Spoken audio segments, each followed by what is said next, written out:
hazırki dövr hibrid müharibələr dövrüdür. Hazırki dövr beyinlərin yuyulması dövrüdür. Doğru.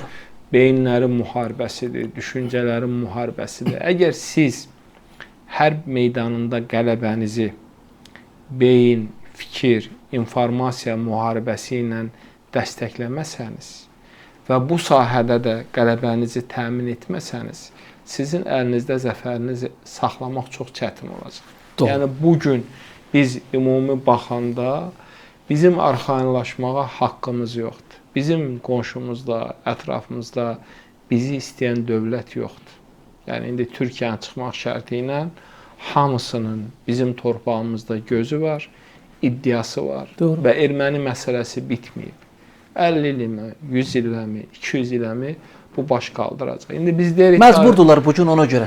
Bilirsiniz, deyirik tarix təkrarlanır. Tarix o zaman təkrarlanır ki, xalqlar ondan nəticə çıxartmır. Biz 1905-dən, 1906-dan, 18-dən, 47-53-dən, 92-dən, hələ o birlərini demirəm, ciddi nəticə çıxartmalıyıq.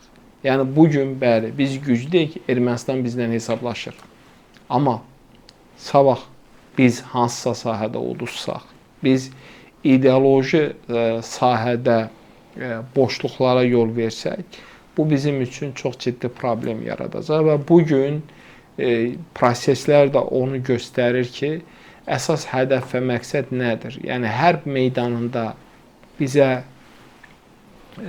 üzərimizdə qələbə çalmadıqlarını gördükləri üçün artıq bizi digər istiqamətlərdə çökdürməyə çalışırlar. Virtual məkandan hibrid hücuma keçiblər. Bəli, ideoloji sahədə Doğru. Gənclərin beyinlərinə təsir edirlər, düşüncələrinə təsir edirlər, ailə sistemini dağıdırlar, ailə dəyərlərini dağıdırlar, ölkə rəhbərliyinə qarşı sistemli bir müharibəni, sistemli bir təbliğatı aparırlar və bunlar əslində çox ciddi məsələlərdir. Ona görə də biz heç cür arxayınlaşmalı deyilik. Biz düşünməməliyik ki, artıq müharibə bitdi, artıq biz təhlükədən kənardayıq, bu təhlükə yenə də yaşana bilər. Yəni biz 90-cı illərin əvvəllərində də baş verənləri unutmamalıyıq və bunun üçün biz gecə-gündüz çalışmalıyıq və bu yalnız dövlətin missiyası deyil, bu ziyalıların da missiyasıdır, bizim də missiyamızdır.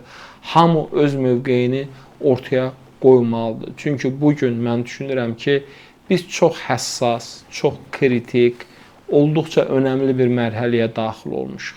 Və bu mərhələdə biz mübarizə mərhələsindəyik. Biz imkan verməməliyik ki, özümüzün daxilimizdən özümüzünkilər bizi didsin, parçalasın. Son hadisələr onu göstərdi ki, özümüzün daxilində nə qədər xain var. Özümüzün daxilində nə qədər şuurlu, şuursuz şəkildə Azərbaycanı zəiflətməyi qarşısına məqsəd qoyan qüvvələr var. Bu bizi ciddi bir formada narahat etməlidir və ona görə də ideoloji işi gücləndirməliyik.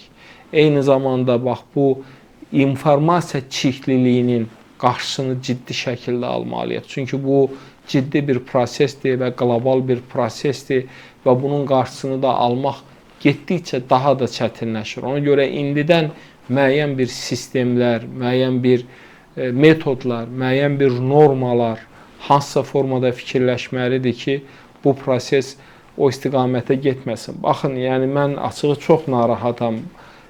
Sosial media çox güclü bir alətə çevrilib.